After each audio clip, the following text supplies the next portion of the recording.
y el fin de semana muy caliente en cambio en redes sociales, porque aparte de todos los temas que está pasando en Ecuador, fíjate que yo estuve como un enfermito viendo todos los temas. Bueno, obviamente no se puede saber todo, ni se puede corroborar todo, pero estuve en la página web del Departamento de Justicia de Estados Unidos, prácticamente las 24 horas viendo todas las filtraciones del caso Epstein, ¿no? Y toda la información que salió de los líderes y de los hombres más poderosos del mundo que eh, eran cercanos y eran acólitos de esta red de pederastia que tenía el señor Jeffrey y Ghislaine Maxwell, ¿no? Pero igual seguimos, por supuesto, empapados con el tema nacional que seguramente tocaremos, Rafa.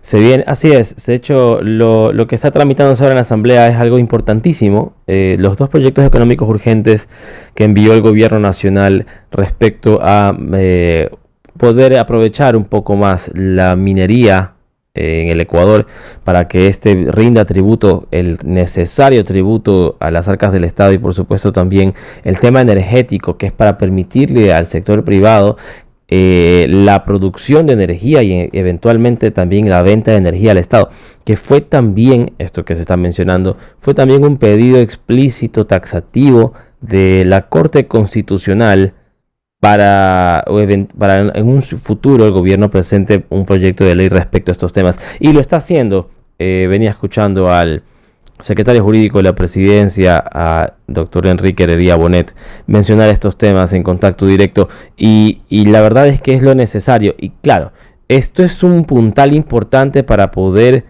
combatir la minería ilegal, que es la que justamente evita que se lleve los recursos propios de la actividad extractivista minera para el Estado, y se la quedan estos grupos irregulares, se los quedan particulares que lo hacen obviamente desde la sombra. Sí, no, definitivamente. Y algo que es muy importante, para fundamental, es el tema que si algo discutíamos de la constituyente es que definitivamente la constitución tiene un tinte, se podría decir que estatista, en el sentido de lo que puede o no proveer el Estado. En este caso el tema energético me parece muy importante. Definitivamente yo creo que existen muchas personas que defienden pues el nacionalismo, la industrialización, y que eso creen que va de la mano con salir del subdesarrollo, pero definitivamente para mí el éxito de un país es que encuentre el balance público-privado que tiene que necesitar.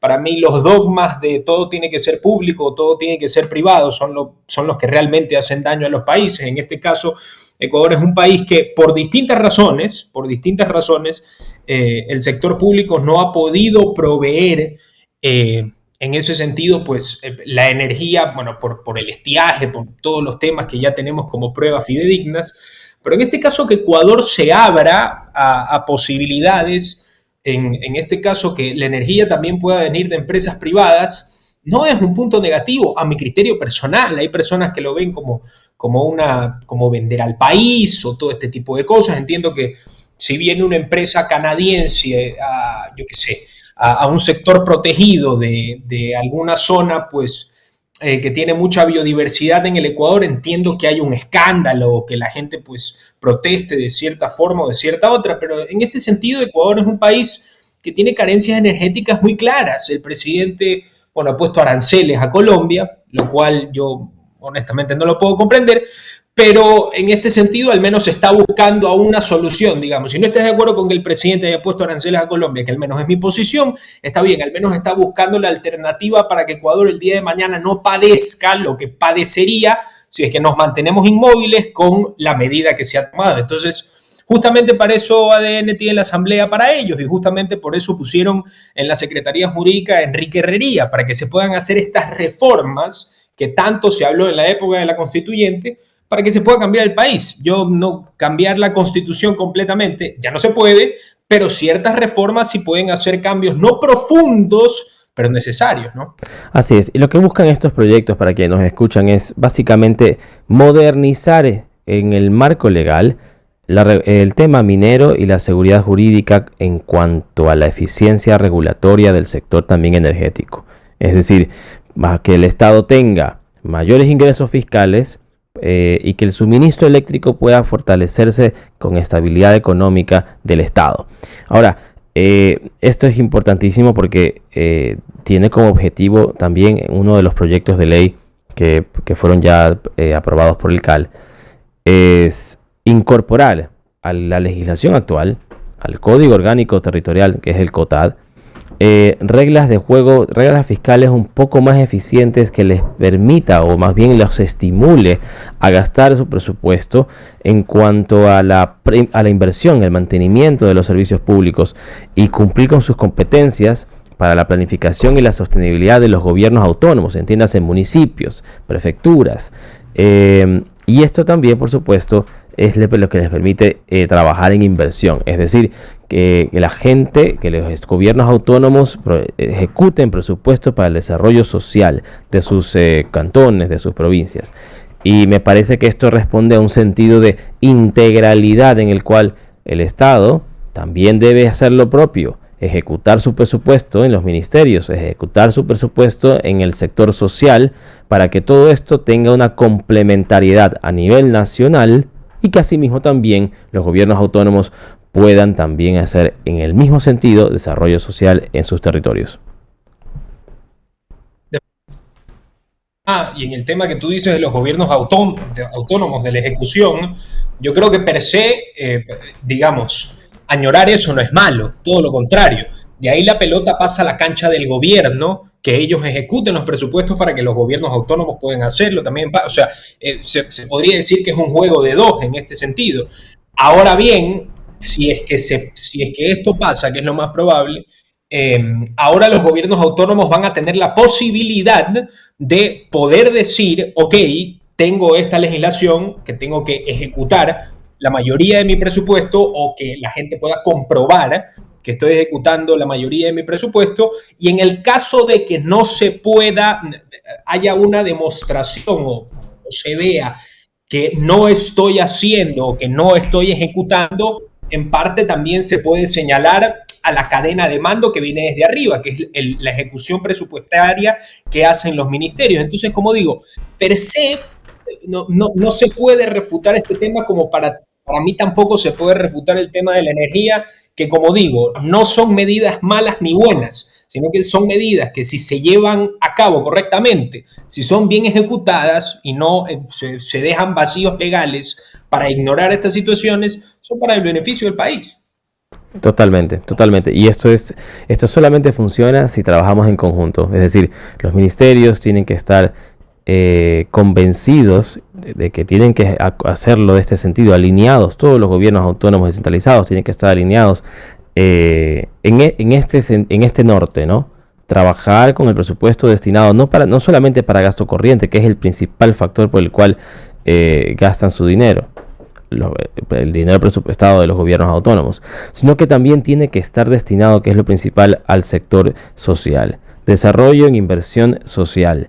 Y eso es lo que está promoviendo el gobierno nacional con estos proyectos de ley que se enviaron y que han sido aprobados por el CAL en estos días. Me parece que los proyectos fueron presentados el 26 o la semana pasada, y ya lleva un avance, digamos, importante en la Asamblea Nacional. Es decir, en ese sentido, como mencionaba, los gobiernos autónomos tienen que destinar el 70% de su presupuesto de inversión a mantenimiento y reposición de infraestructura de los servicios públicos. Como decía, esto fue presentado el 27 de enero del 2026 y ya están aprobados por el Consejo Legislativo en la Asamblea Nacional. Y lo aprobaron hace unos días en sesión ordinaria, en sesión digital en la Asamblea Nacional.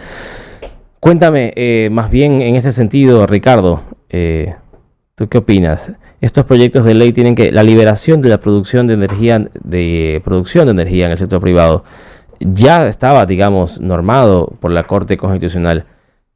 Más adelante, cuando se apruebe este proyecto de ley, ¿no habrá algún tipo de inconveniente? Yo creo que va a faltar, y siempre va a faltar, claridad en la ley con este sentido, en la norma, porque siempre cuando ya se les libera, se les concede la autorización, van a haber negocios turbios, como lo vimos, por ejemplo, con el caso del AAA, que hablaremos más adelante, por supuesto. ¿Cómo la ves? ver, este tema se podría decir que contener la posibilidad que estos negocios turbios se den, como tú mencionas, digamos, siempre es complicado. O sea, tanto en el sector público como en el sector privado, siempre pueden haber manos sospechosas que van a hacer que los de un lado u otro digan, bueno, hacer las cosas desde el sector privado es mejor porque es la plata de uno y todo este tipo de cosas, pero ya sabemos que en este sentido el sector privado puede tener perfectamente chanchullos de por medio, y en el sector público exactamente lo mismo. ¿Cuál es mi conclusión de este tema?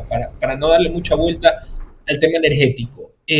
Lo que debe hacer o lo que debe promover en este momento el gobierno es que Ecuador tenga la salida más clara y sencilla para que se pueda proveer en la máxima y que por supuesto que se redacte correctamente y que las reglas estén claras en este sentido, que Ecuador pueda también tener la posibilidad de manera privada, comprar energía y proveer energía para el Estado, para los ciudadanos, para los ecuatorianos. Entonces, insisto, todo esto está por verse, o sea, nosotros podemos aquí especular de qué es lo que podría salir mal, o qué es lo que se podría corregir, o qué huecos legales podrían quedar, pero como digo, como lo que ha querido hacer el gobierno, incluso desde, insisto, para mí el tema en la época de la constituyente yo creo que era bastante claro. Para mí el gobierno, en reglas generales o en ciertos casos, no ha tenido malas intenciones, pero para mí, tener simplemente buenas intenciones no es la finalidad de absolutamente todo. Tú puedes tener buenas intenciones y hacer las cosas mal. Entonces eso es justamente lo que se trata de limar en el gobierno, o debería limar el gobierno, y es que no solamente estas iniciativas en contra del crimen organizado, a favor de las empresas privadas en el país, etcétera, no solo tienen que estar llenas de buenas intenciones, sino que tienen que estar bien ejecutadas para beneficio de los ecuatorianos. Ciertamente, el caso que se lleva en contra de la ANT por delincuencia organizada no es un tema menor, y ponga mucha atención usted que me está escuchando. La reputación de las instituciones públicas en el país no es novedad, está por los suelos, y por donde usted quiera ver hay algo podrido, siempre hay algo que se señale, hay alguien que está llevando su parte y por debajo de la mesa hace sus negocios chuecos. Es importantísimo que desde el propio metro cuadrado de cada uno hagamos nuestra parte para que esto justamente cambie. Es un tema cultural coyuntural. Es decir, todos tenemos parte y responsabilidad de ver y denunciar actos de corrupción, y no ser partes, no ser cómplices de los mismos. El problema, Ricardo, claro, es que cuando uno denuncia, probablemente no le vaya tan bien como uno cree. Claro, queda como sapo. Claro, o sea, queda como sapo. Queda como sapo, y no solo eso, sino que como vivimos en Ecuador, que es un país que si es que te roban es tu culpa, si es que condenas algo o cuentas algo que alguien hizo que está mal, eres un sapo, o eres un metido, o eres un metiche. Realmente hay que ser honestos. Cuando una persona en un país que está inundado por el narcotráfico, digamos, vivimos prácticamente en una situación de guerra interna, como lo ha dictaminado varias veces el presidente Daniel Noboa durante su periodo presidencial.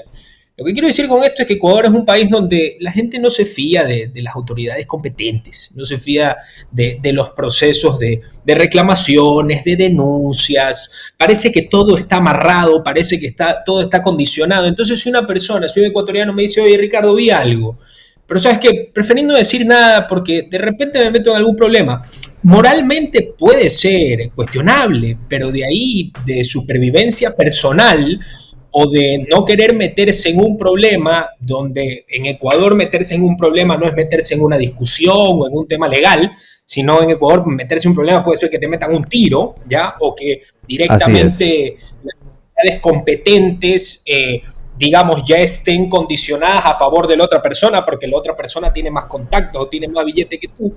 Caramba, es muy difícil en este sentido, y lo que me mencionas de la ANT, eso desde hace tiempo ha sido, no voy a utilizar ningún adjetivo, pero siempre ha sido un relajo, y yo creo que con relajo lo dejo bastante light la palabra. Sí, no, esto ha sido este entuerto de la ANT, y para quienes nos están escuchando, pongan la atención porque se trata de de un esquema de corrupción y de delincuencia organizada en el que cobraban alrededor de entre 150 y 250 dólares por entregar matrículas, licencias, permisos de cooperación sin necesidad de sacar turnos y entre otros temas que forman parte de los procesos trámites de la ANT. Yo pienso que si existe la posibilidad de poner una denuncia anónima, como se hace muchas veces, en muchos casos, yo invito a toda la audiencia que lo haga. Es la única forma en la que podemos cambiar tanto la corrupción, el engaño, la mala fe que tenemos como ecuatorianos en las instituciones públicas, y esperar a que otro lo haga, esperar a que otro lo hiciera me parece que es no tomar protagonismo y no tomar entereza. Es una falta de respeto para quienes vivimos en el país y queremos ver un país mejor no solamente para nosotros, sino para nuestros hijos, para su familia, etcétera. Y debo reconocer algo importante. La justicia, al menos en este caso, está haciendo su parte. Para las 9 personas que fueron detenidas se ordenó la prisión preventiva en este caso.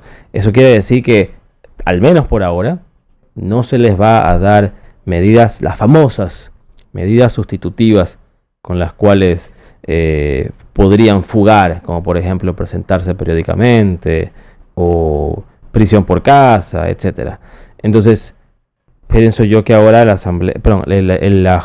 justicia está haciendo su parte en este caso. Eso es un precedente importante. Al menos este juez parece que tiene algo de probidad y vamos a ver cómo evoluciona el proceso. Recordemos que entre los detenidos está el director de la ANT y qué cosa más importante, hay que seguirla. Yo pienso que ahí no debe quedarse solamente la investigación.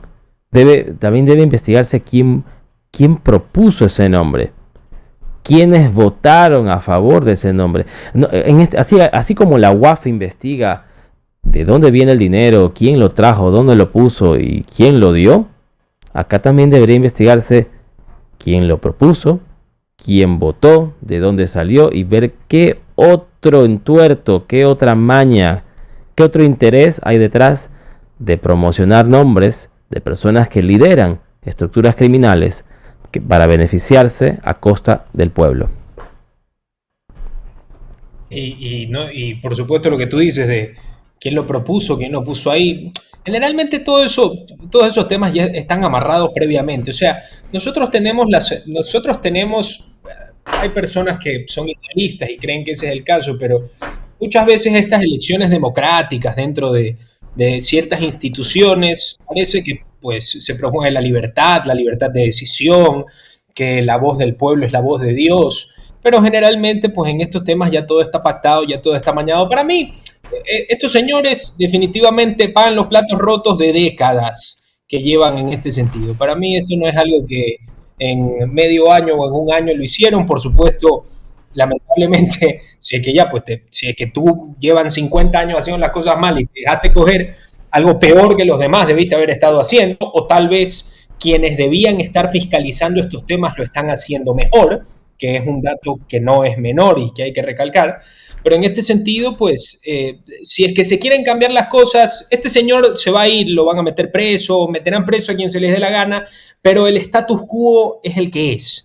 Entonces, lo que se tiene que hacer es un cambio profundo en ese sentido.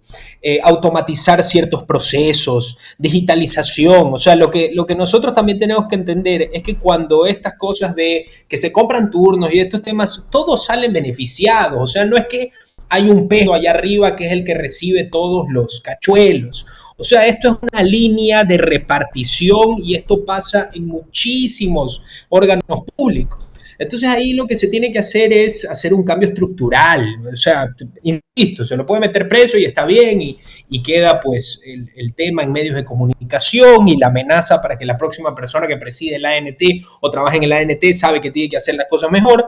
Pero si es que el sistema está hecho justamente para beneficiar a las personas que, valga la redundancia, se benefician de estas porquerías, bueno, hay que, como digo, hay que dar un paso hacia adelante, automatizar, agilizar, digitalizar, para que no existan estos chanchullos tras bambalinas, ¿no?